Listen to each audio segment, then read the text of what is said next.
তুই পারিস তোর মেয়ের মুখে হাসি ফোটানোর জন্যই সারাদিন এত খাটনির পর রাত জেগে নিজের শরীর খারাপকে তোয়াক্কা না করে এখানে পড়াশোনা কর। এতটা চিন্তা যদি যে মা ওকে জন্ম দিয়েছে তার থাকতো তাহলে তো মিটেই যেত। তাহলে আজ পিকচারে তুই কোথাও থাকতিস না। দেখ, আমি খুব ভালো করে জানি সেদিন যখন সৌরভের বন্ধু বান্ধব এলো তুই কেন পালিয়ে পালিয়ে বেড়াচ্ছিলি, খুব ভালো করে জানি।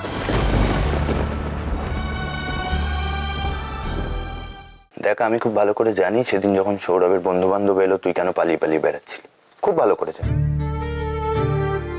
ইতস্তত করছিলি, ভাবছিলি তোর জন্য ওদের সামনে সৌরভকে ছোট যেন না হতে হয়, লজ্জায় যেন না পড়তে হয়।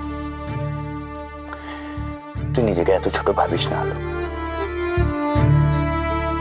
আমাকে তোমরাই অনেক বড় করে দেখছো মেজদা, আমি সেরকম নই। তোমরা আমার কাছে বড় কিছু আশা করো না, খুব সাধারণ, আমি খুব সাধারণ মেজদা।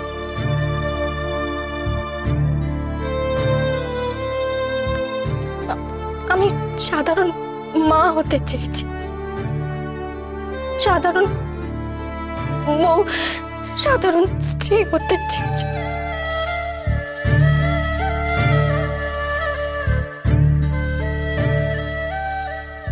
চোখের জলটা মোচ। সাধারণ লোকে চেষ্টা করে অসাধারণ হওয়ার, আর তুই অসাধারণ হয়েও সাধারণ হতে চাইছিস।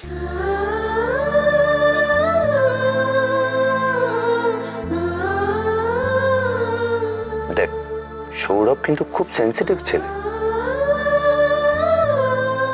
তোর এই চেষ্টা দেখে তোর প্রতি ওর সম্মান শ্রদ্ধা আরো বাড়বে।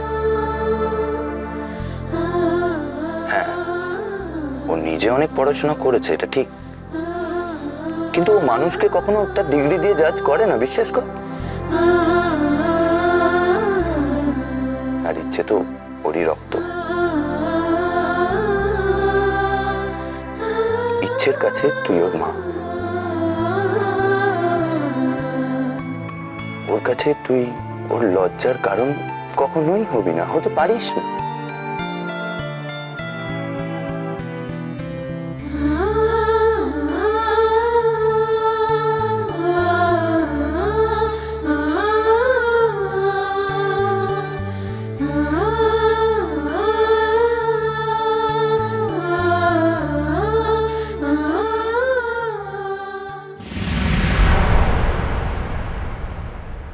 অনেক দিন পর ডায়েরি লিখছি।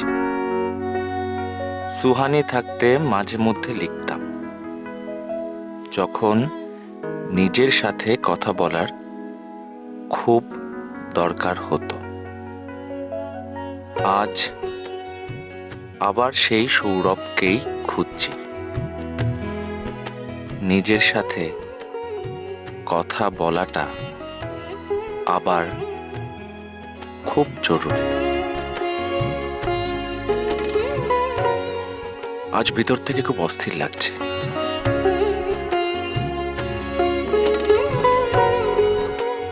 একজন মেয়ে সম্পূর্ণ অচেনা একটা বাচ্চার জন্য এত কিছু করতে পারে,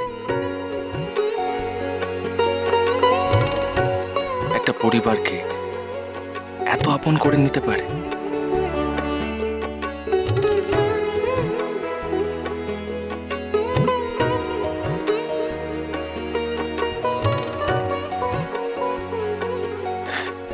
আমি কোন শুভক্ষণে আপনাকে বাঁচিয়েছিলাম আলো।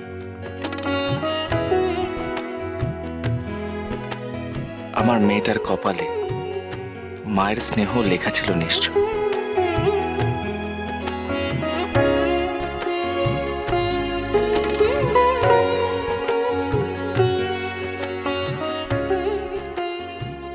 ভগবানে আমার খুব একটা বিশ্বাস নেই, তবুও তাকেই ধন্যবাদ জানাই।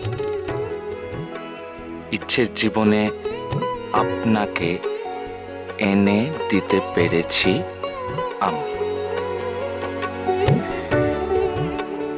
দিন দিন আপনার উপর আমার শ্রদ্ধা বেড়েই যাচ্ছে আলো। শুধুই কি শ্রদ্ধা,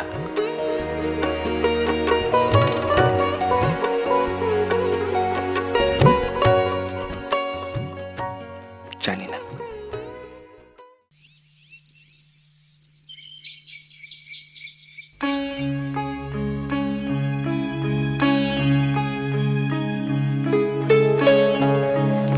দিদি ভাই,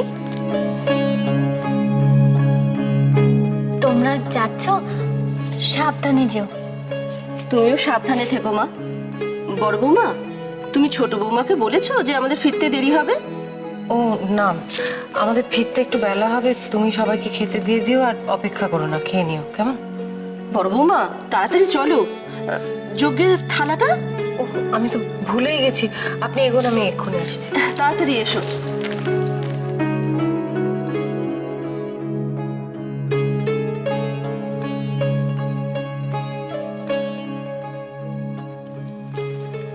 দিদি ভাই, বলছি কিসের যজ্ঞ? মা একজন বাবার থানে যান, মাঝে মাঝেই যজ্ঞ করান। একজন বংশধরের জন্য আজও আমাকে সেই যজ্ঞের কলাটা খেতে হয়, মায়ের শান্তির জন্য।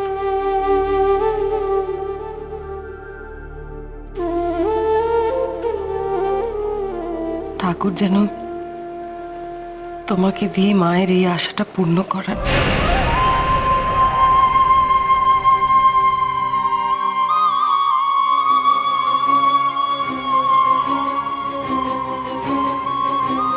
আজকে শনিবার না?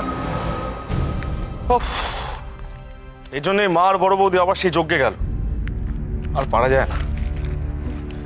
আপনি উঠে পড়েছেন না, আমি আপনার চাটা নিয়ে আসি। মা যে কোত্থেকে এই সমস্ত বাবাজি টাবাজি ধরে আনে কে জানে।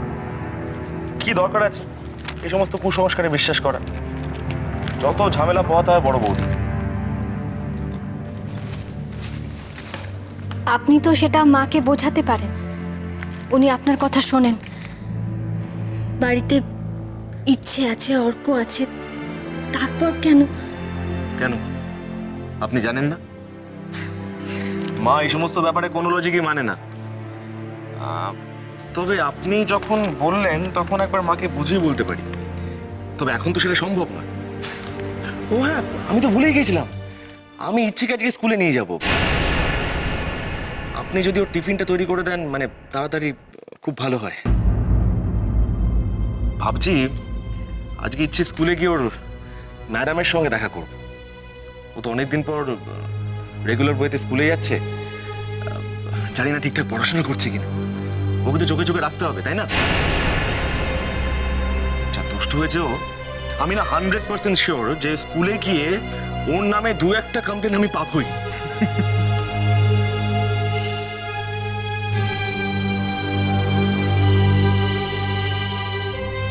ও সরি সরি সরি সরি, আমি তো ভুলেই গিয়েছিলাম যে আপনার সামনে আপনার মেয়ে সম্পর্কে তো কিছুই বলা যাবে না।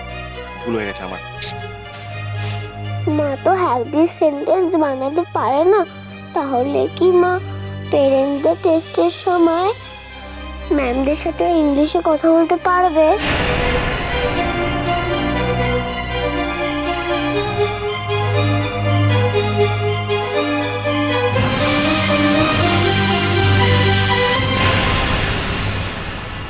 ভেড়ি থেকে কখন এলি? তাতে কি তোদের দুজনে খুব অসুবিধা হয়ে গেল? মানে? ওকে বল নিচে আসতে, ওর সাথে আমার কথা আছে। আজকে নিজে নোংরামো করার সময় সব জ্ঞানের কথা কি মাথা থেকে বেরিয়ে গেছিল? নোংরাম মানে